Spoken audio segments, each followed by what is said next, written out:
Hi guys, and welcome back to my space. Lately, I've been bothered about this particular thing that I'm going to talk about, and it is the idea that your life is the Bible. Now, first off, your life isn't the Bible, right? It's a strategic tactic by the devil, right, to downplay the importance of evangelism in our Christian world.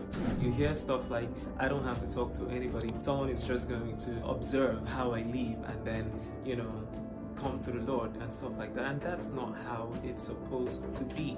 If your life was good enough, you wouldn't need someone else to die on your behalf.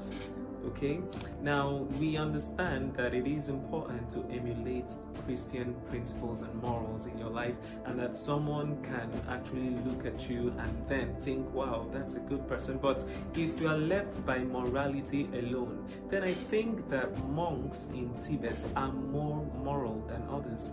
Than most, rather. I mean, there are monks like that in Tibetan lamas or something who have never actually set eyes on a woman. When you think about that, it begs the question, okay? Your life isn't the gospel that people need. You actually need to speak to people. There is a common misconception that the Christians were first called Christians in Antioch, and it is because they were like Christ or something, and it's not necessarily like that. Picture the Jehovah's Witnesses of our time. Every time someone would knock on your door, the person is talking about one thing, about one name, about one person. So the Christians would go and preach to people, and they would preach in the name of Jesus.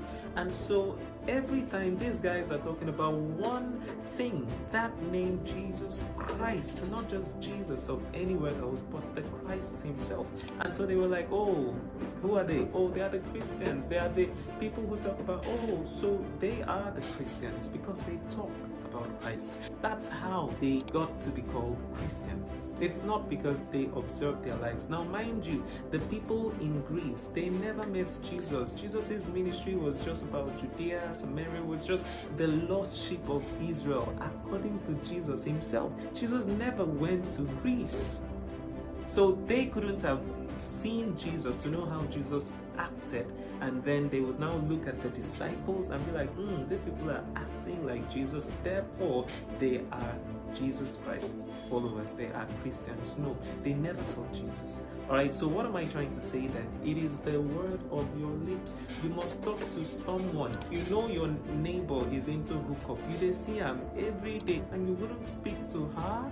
Come on, just say something. Even when the Spirit is moving you, no, you have to say something. People don't have the luxury of time anymore. We are at the end times, right? So there's no luxury of that time anymore to say, oh, someone is just going to observe. You're not a book. Nobody has the time. Go speak to that person. One word from you today can save a soul. And that's what I came to tell you today. Peace.